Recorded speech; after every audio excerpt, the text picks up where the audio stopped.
Hi, I'm Kelly Forshaw-Smith, Head Medical Micropigmentation Trainer for the Finishing Touches Group and Director and Technician of Medicos London. And today we are welcoming Dawn Forshaw. And Dawn's interview is going to be on an ever-changing industry. So welcome, Dawn. Hello, Kelly. So first of all, can you tell me a little bit about how you got into the industry? I got into the micropigmentation industry many years ago, over 20 years ago, so I'm a dinosaur. I got in when nobody really knew what semi-permanent makeup was, so I was forever going around saying I'm going to be doing your eyebrows with needles, and they were like, what? So it was a tough old time then, and I loved it. We've grown from using, I started with a needle and a chopstick. So that was a long time ago in China. My brows went on to inspire Ronald McDonald make his logo. And the only thing I can say is I improved a little bit over 20 years. You'd hope so. What did you originally train on? I originally trained on fruit. Okay. My customers never complained, but they didn't pay well. I bet your fruit bowl had a great set of eyebrows. They were fabulous, and the bananas were like second to none. So you started back then, which is obviously, you said, almost quarter of a century ago, which obviously seems like a little while. And from there, what did you find? So you did all the treatments yourself. How did you find about getting products and bits in? I found it very hard, actually, because there weren't very many suppliers. There literally were one or two suppliers from China. I learned with my needle and a chopstick. I then learned with a tattoo device, then rotaries, and I scoured the world really to try and find tools that I liked to do the jobs that I wanted to do. So nowadays it's amazing. Everything's on tap at the press of a button. When I used to go traveling, we drove in a car. Yeah. We stopped at a phone box to dial somebody, and if we got lost, we got our map out. So instead of sending emails, you sent faxes. Yes. Or courier pigeon. Yeah, probably. If we had one of those, I'd have done that as well. Yes. I know that when you used to do shows and stuff, it was obviously very different from what the stands are like now. Probably even the organisations were different, but you used to kind of put posters up against the back of a wall, didn't you? Oh yeah, me and blue tack and sellotape were best friends. Our photocopied pictures that were really hard to see, stuck up without slide rules, so they were every angle under the sun, showing our wonderful eyebrows, eyeliner, lips, and then the medical work that we did. Yeah, we were really a class act in the beginning. Oh, bless. Well, the thing is, you have to start somewhere, and obviously you've paved the way, and you and some of the other, obviously, people in the industry who started off, you've paved the way for nowadays, which brings us to present. Obviously, with this COVID chaos going on, was Finishing Touches affected by COVID? Oh, yes, we are a training school where our trainers couldn't get to us. We're a product supplies company, and if no one's doing any treatments, we can't supply them. And we're a clinic that was shut down like everybody else. It was terrible, and I had a lot of staff, so it was very stressful, horrible, no different to everybody else, but it was. So how did you survive? We re-looked at everything that we did, and we pared down. We were streamlined. And we use the time wisely to sort of sort everything out, which everybody does. But during that time, I stuck my neck on the block and built, with the aid of doctors and some chemists, a small fill factory that kept me sane. Okay, tell me a little bit more about that. That is to make skincare and micropigmentation products. Basically, because nobody could go anywhere or do anything, the only thing I thought of was that if we could make the right products, we can sell it online. Amazon do well, they're not shut down. So if we had products, we could keep going by selling them to our customers and all over the world, but our customers could sell them to their clients. So some revenue and keeping in contact with their customers was the aim of the game, of setting it up and making the micropigmentation products to help with treatments. And also, because we also do skin rejuvenation, we've set up skincare stuff, and I'm loving it. Oh, good, good. Well, maybe these good things do come out of these situations, don't they? Oh, we always have to look for positives. We can't go backwards. We can only go forwards. So onwards and upwards. Absolutely. And so that leads us on to, how do you see the industry in the future? Oh, it's a really mixed bag on that one, Kelly. Unfortunately, the internet has opened the world to terrible machines, terrible pigments, technicians that think they can watch a video and give it a go, but that's always going to be there. But what it has done is open the world up also for the technicians good technicians to network with others, improve their skills, join together. I found it quite uniting for industry, and also for some of my peers in my industry, other training schools. We've become much better known to each other. We become friends. It's actually, there aren't friends, there are there aren't competitors. Everyone's a friend selling a different service. People buy from who they like, and that's what this has brought out to me. So we can help each other, and everybody knows. Sounds corny, cliche, but it's very true. Okay, so you kind of bonded with other training schools and other product suppliers. Oh, very much so. And we've helped set up some associations that will help the industry should this sort of thing happen in the future. Boring stuff that I'm sure people don't want to hear about, but you know, we're doing all of that to help technicians for the future. That's great.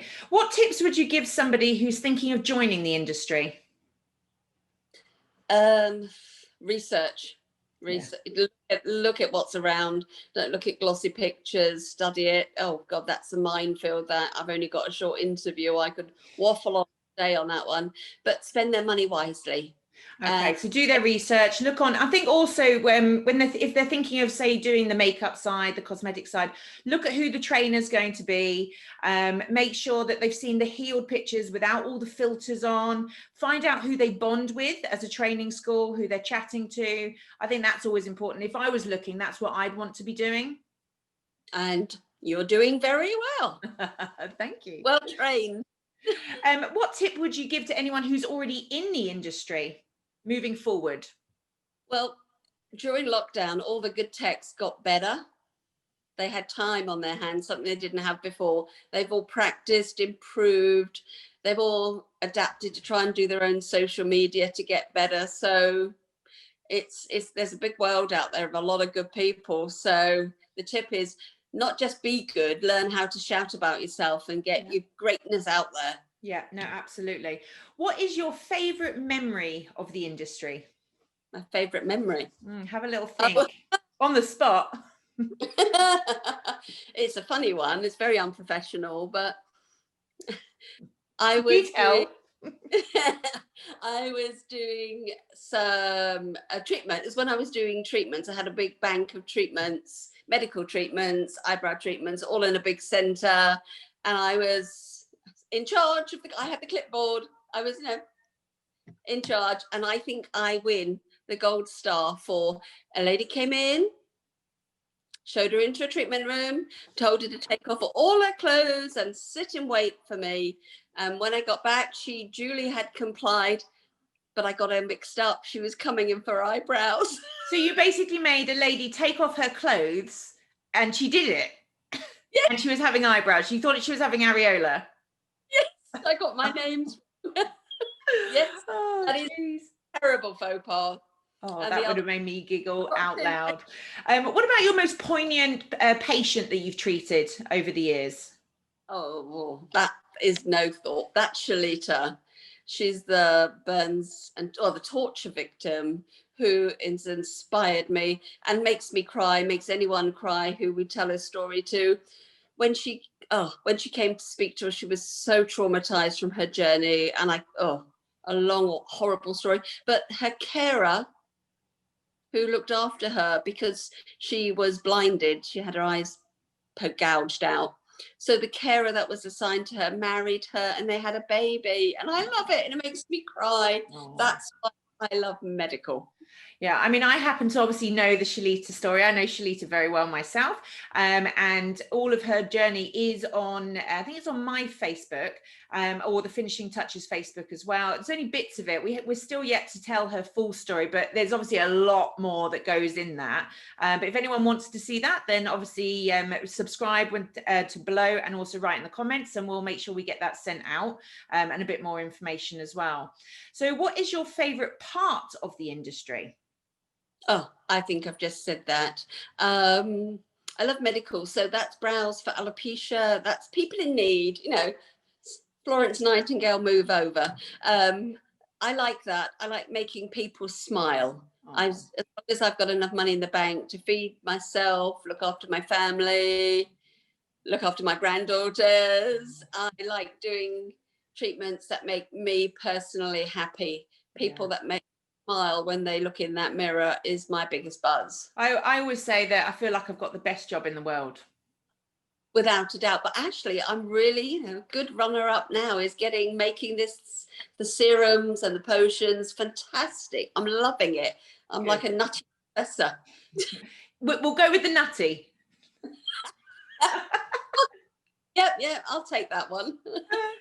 Oh, so that concludes our discussion on ever-changing industry. And obviously, I like to have the last word. So my last words is, I'd like to say from myself personally that you've inspired me and how thankful I am. Without you, I wouldn't have a career. So thank you so much. You're not only my mum, I feel like you're the mum to the industry as well. You're my best friend. You're an okay boss. And you're the best mum I could ever have in the world. And I love you to the moon and back. Now that's going to make me cry. I know, I was just going as well. Wonderful thing to say, Kelly. And may I say how wonderful you are in your treatments. You may. You drive me potty, but the end results of what you do, and your heart is enormous, and you're a fabulous mum to my granddaughters. Thank you very much, Mum. Oh, we're being really nice to each other. I know. Go around. I mean, obviously, traveling with you, my experience is it's been a lot of fun. It's been a lot of hard work, but it's been a lot of fun. We've traveled all over the world. We were obviously, before all this COVID chaos, we were, you know, heading over to the Far East. We were in the Middle East. We were in America. We had all things planned, but obviously COVID had other ideas. But like you said, that's not going to stop us. Instead, we're going to reinvent ourselves. We're going to come out stronger, I think, at the end of all of this. Oh, without a doubt. At the end of 2019, I went to 9 countries in 9 weeks to set up our medical practice with all the surgeons, and all 9 have waited.